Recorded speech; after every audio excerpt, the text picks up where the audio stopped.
ರೀ ನಮ್ಮನೆ ಲಕ್ಷ್ಮಿ ಡೆಕೋರೇಷನ್ ನೋಡಕ್ಕೆ ಎಷ್ಟು ಜನ ಬಂದಿದ್ರು ಗೊತ್ತಾ? ಹೌದಾ ಅಕ್ಕವ್ರೆ ನಮ್ಮ ಮನೇಲಿ ಲಕ್ಷ್ಮಿ ಕೂರ್ಸಿದೀನಿ ಅರ್ಶನ ಕುಂಕುಮ ಬಂದ್ಬಿಡಿ. ಹಾ ಬರ್ತೇವೆ. ನೀವ್ ಒಳ್ಳೆ ಅಂತವ್ರ ಮನೆಗೆಲ್ಲ ಹೋಗೋದಿಕ್ ನಾವೇನ್ ಗತಿಗೆಟ್ಟಿದೀವ? ಯಪ್ಪ ಅಂತೋಳ್ ಮನೆಗೆಲ್ಲ ಲಕ್ಷ್ಮಿ ಒಲಿತಾಳ.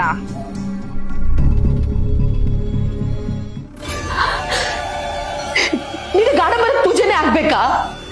ಮುಸತ್ತಿಕೊಳ್ ಕೈಯಲ್ಲಿ ನೀನ್ ಪೂಜೆ ಮಾಡಿಸ್ಕೊಳಲ್ವಾ? ಅಮ್ಮ ಅಂತ ನಿನ್ನ ಕರ್ಕೊಂಡ್ ಬಂದಿದ್ದಕ್ಕೆ ಒಳ್ಳೆ ಮರ್ಯಾದೆ ಕೊಟ್ಟೆ. ನನ್ ಕೈಲಾಗದಿಷ್ಟ ಕಣಮ್ಮ. ಬರಂಗಿದ್ರೆ ಬಾ, ಬಿಡಾಗಿದ್ರೆ ಬಿಡು.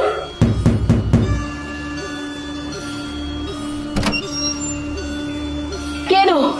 ಓ ನಿನ್ ಮನೇಲೂ ಲಕ್ಷ್ಮಿ ಕೂರ್ಸಿದ್ಯಾ? ಓ ಅವರೆಲ್ಲ ಹೇಳ್ಬಿಟ್ರ? ಅದಕ್ಕೆ ನೀನು ಆಡ್ಕೊಳ್ಳೋದಕ್ಕೆ ಬಂದ್ಬಿಟ್ಟಿದ್ಯಾ? ನನ್ನಂತ ಬಡವ್ರ ಮನೆಗೆ ಅರ್ಶನ ಕುಂಕುಮ ತಗೊಳ್ಳೋದಕ್ಕೆ ಯಾರು ಬರ್ಬೇಡಿ, ಹೋಗಿ. ಮುಸ್ಸಂಜೆ ಹೊತ್ತಲ್ಲಿ ಮುತ್ತೈದೆ ಮನೆ ಬಾಗ್ಲಿಗೆ ಬಂದಾಗ ಅರ್ಶನ ಕುಂಕುಮನ ಕೊಡದೆ ಹಂಗೆ ಕಳಿಸ್ತೀಯಾ?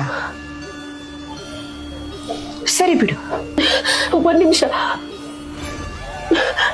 ಬನ್ನಿ.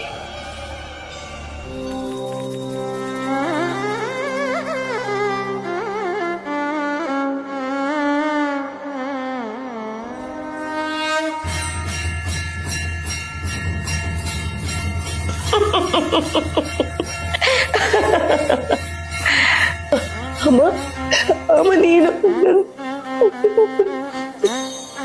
ಬಂದಿದ್ದೆ. ಇವಳು ಆಡಂಬರ ಕೊಲಿಯೋಳು. ತುಪ್ಪದಾರ್ತಿ ಮಾಡೋರ್ ಮನೆಗೆ ಹೋಗದೆ ತಪ್ಪಿ ಇಲ್ಲಿಗೆ ಬಂದಿದ್ದಾಳೆ ಅಂತ ಅನ್ಕೊಂಡಿದ್ಯಾ? ನೀನು ತಪ್ಪದೇ ಪ್ರತಿ ಶುಕ್ರವಾರ ನನ್ನನ್ನ ಕರಿತಾ ಇದ್ದೆ. ಈ ಶುಕ್ರವಾರ ನಾನೇ ನಿನ್ನ ಮನೆಗೆ ಹುಡ್ಕೊಂಡು ಬಂದಿದ್ದೀನಿ. ಮನೆ ಬಾಗಿಲಿಗೆ ಬಂದಿರೋ ಮುತ್ತೈದೆಗೆ ಮಡ್ಲಕ್ಕೆ ಕೊಡೋದಿಲ್ವಾ? ಕೊಡ್ತೀನಮ್ಮ. ಕೊಡು.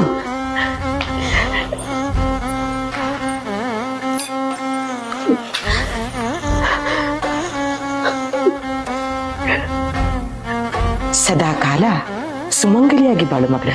ಅಮ್ಮ